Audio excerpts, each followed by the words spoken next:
Where do two of Colorado's GOATs land on ESPN's top 100 athletes of the last 25 years? And who ranks number one? We've got the answer for you. Welcome into your Denver Sports Daily for July 18th. Let's go. Taking you through your morning headlines, it's Denver Sports Daily with Rachel Vigil. Peyton Manning and Nikola Jokic, two athletes whose legends will forever echo the Mile High City with a lasting impact of greatness. On Wednesday, both were revealed in the 20s in ESPN's top 100 athletes of the past 25 years. This comes as no surprise to literally anyone, but Peyton Manning came in ranked at number 26 with the highlighted accomplishments of his Hall of Famer nomination, the 2 Super Bowl wins, including the one in orange and blue, 5 NFL MVPs, 14 Pro Bowl appearances, and 7 times being named a first-team All-Pro. What a lengthy resume for Peyton Manning. ESPN writes that his legacy was improved upon and cemented by his final chapter in Denver, including his likely greatest season of 2013. The Denver Broncos broke the Denver Broncos that year broke the league's scoring record with 606 points, and Manning set records with 5,477 passing yards and 55 touchdowns. I was actually at the game that he had that 55th touchdown. So cool watching them keep the ball away from him. So memorable, just that they took the time away. They stopped everything, allowed us to enjoy that moment. It was really, really cool, and definitely one of those games that will forever be special in my heart. Then coming in at number 28, that's Nikola Jokic. Essentially, you can't be too mad. With Randy Moss, he being the only one that separated the two Colorado neighbors. Of course, Jokic has already won an NBA title for the Denver Nuggets. He's a 3-time MVP and an NBA Finals MVP as well. He'll have a chance to top Manning on the list and go down as one of the greatest teams in Colorado team sports athletes of the 2000s, given he's still in his prime, and hopefully another championship will be on the horizon. Now, you might be saying, well, who comes in at number 1 on this list, considering that Peyton Manning and Jokic are still pretty far down in the 20s? Well, it comes as no surprise that one of literally the greatest athletes of all time lands on it. And we're going to answer that question at the very end of the show, but I want you guys to guess who you think it's going to be rounding out the list. Number 1 overall, I'll give you a little bit of a hint. If he was still in his prime, he would be preparing to have a big event here in just a few short weeks. So there's your hint for you. But yeah, not too bad for Nikola Jokic and Peyton Manning. I don't think any of us can disagree with them being on the list. Over to Pro Football Focus, though, because they're doing their top 50 players this week with 10 new players be announced each day. And they have 21 through 50 out now, with Pat Surtain II being the only Bronco player on the list. Now, will he remain as the only Bronco player on the list? They were super high on Quinn Miners, obviously getting that $80 million 4-year contract, $20 million a day. But for Quinn Miners to top Pat Surtain feels just a little weird, if I can say that word, I guess. I just don't think it's going to happen. I think Pat Surtain will be the only person on the list for the Denver Broncos. Obviously, he's the most well-known name on the team for all of his incredible stats that he's had. So I think he's going to be the only. What you think? Again, I love that we're doing all of these lists. Training camp's going to be here before we know it. Rookies reported yesterday for the Denver Broncos. Things are going to start picking up a lot more when it comes to talk. So yes, let me know. But on to hockey we go. Let's go. So Colorado Avalanche fans will know this name. Dan Hinote is back with the organization. The team announced that on Wednesday. Hinote has been named the associate head coach of the Colorado Eagles, the Avalanche's AHL affiliate. He joins a staff that is led by Aaron Steckel, who is the team's head coach. Hinote played the first 6 seasons of his NHL career with the Avalanche and won a Stanley Cup with the franchise in 2021. In his 6 seasons in Colorado, Hinote was a gritty depth player whose fans seemed to embrace from the jump. He played in 353 regular season games for the Avs, scoring 27 goals and adding 38 assists, so good for 65 points.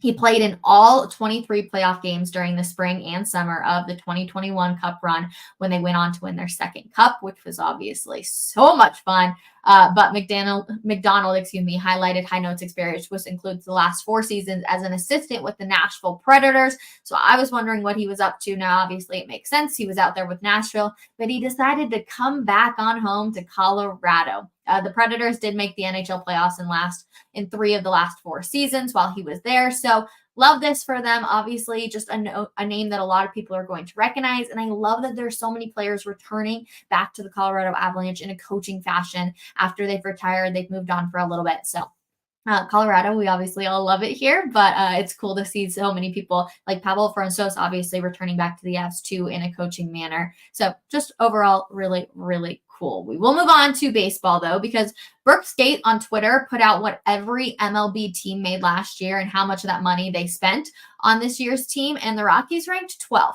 This is something that I have actually been so curious about for so long, because I'm like, how the heck does Bud Black still have a job? Bud Black, great guy, nothing personal.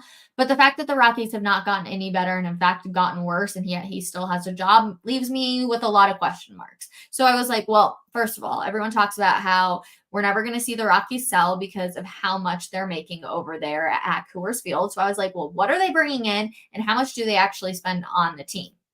So to answer that, like I said, they ranked 12th. They made $313 million in 2023. Yep, that's a little crazy for me considering, I guess, so many baseball games, how much Coors Field brings in, a little crazy. And they ended up spending $168 million for 2025. So that's 53.7% of the money. I can see why nobody's going to be selling the Rockies over there, because you're still quite bringing in a giant profit.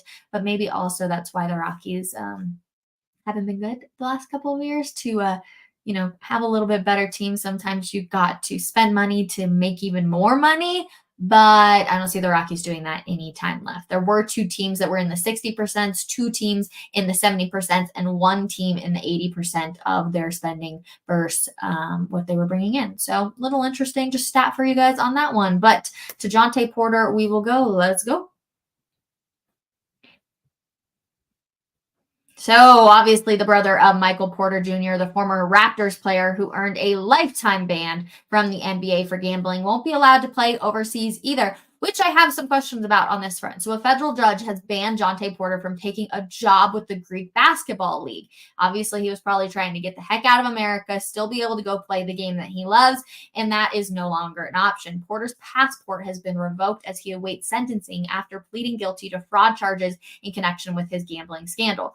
Porter conspired with gamblers on a plan to take himself out of game early due to quote-unquote illnesses, allowing them to win over $1 million on prop bets. He was banned by the NBA in April. So my only question on this is, and it makes a lot of sense because he is right now in essentially a trial, but if everything goes well and he doesn't end up going to jail, which I don't think is not going to happen, can he go play for like the Greek Basketball League?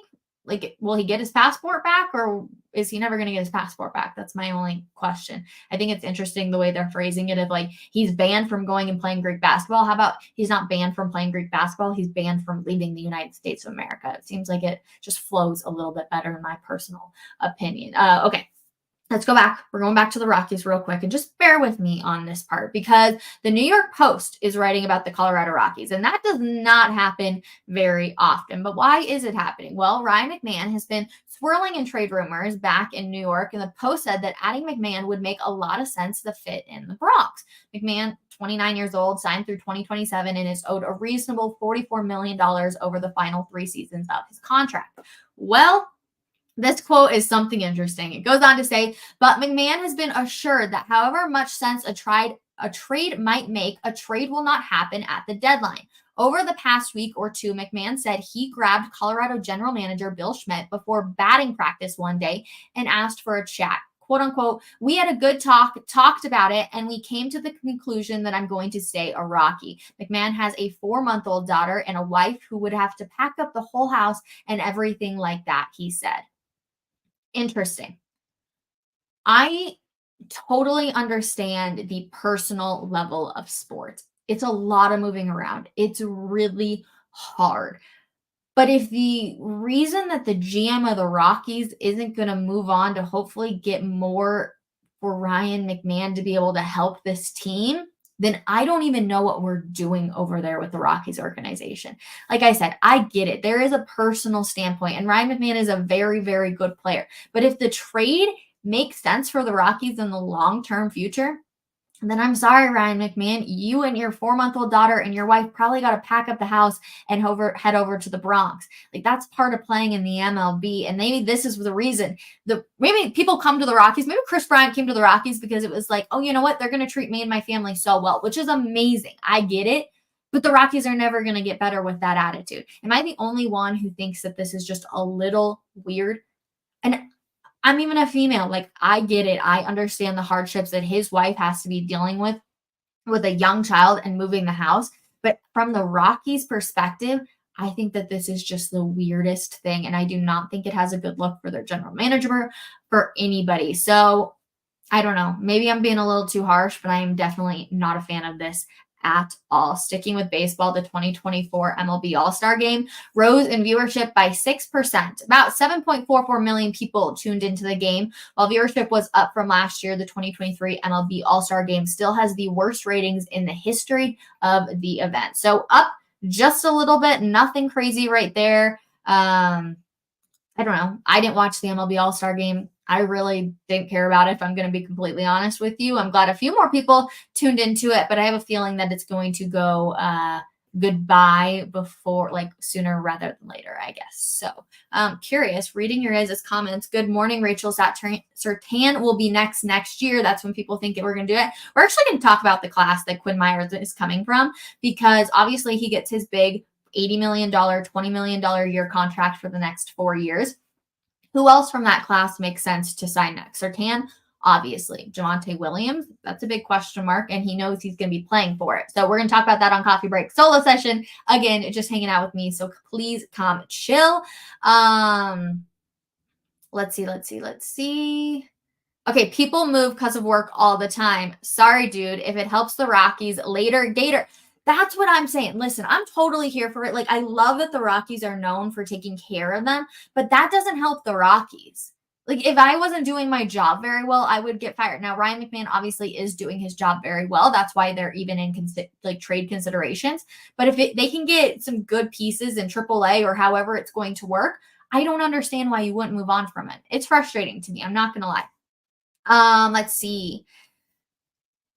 Troy, have you won or lost any coffee bets lately? That was some of your funniest episodes. Thank you so much. We used to have an absolute blast over there on Coffee Break. Miss my good friend D-Mac, obviously. I wish him so much success, and I see all the success he's having on his own YouTube channel, which is really cool. I have not won or lost any coffee bets lately. Feel like it's been pretty a slow time for sure. So no coffee bets, but we'll have to do one. I think I made one last night. I don't remember what I made it for.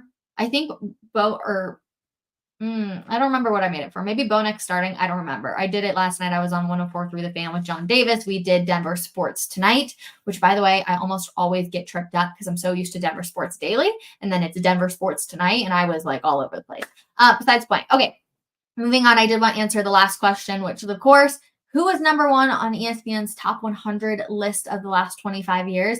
Coming in at number 1 is the GOAT, Michael Phelps. And I feel like this is so well deserved. I know a lot of people had issues with Michael Phelps after the whole marijuana incident. Now, obviously, here in the Mile High City, it's now legal. A lot has changed since then. But I feel like a lot of people kind of rubbed his name through the dirt. But he's still the GOAT. He's still one of the greatest of all times. I still wish we could watch him because they were some of the best Olympics ever.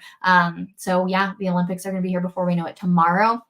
Jake Shapiro is going to be on Coffee Break with me, and he is giving me the lowdown on everything I need to know about the Olympics, how you get tickets, how many events can you go to, what are the ticket prices even like? Like, are you spending an arm and a leg to go to the Olympics? Do you have assigned seating? I have all of the questions for him, so I can't wait for that episode. So definitely come hang out with me for the solo session today, and then tomorrow getting all of your questions answered about the Olympics. I think it's going to be really, really fun. But that is going to do it today, you guys. I appreciate you so much for hanging out with us here on your Denver Sports Daily, and we will see you guys tomorrow. Bye, everyone.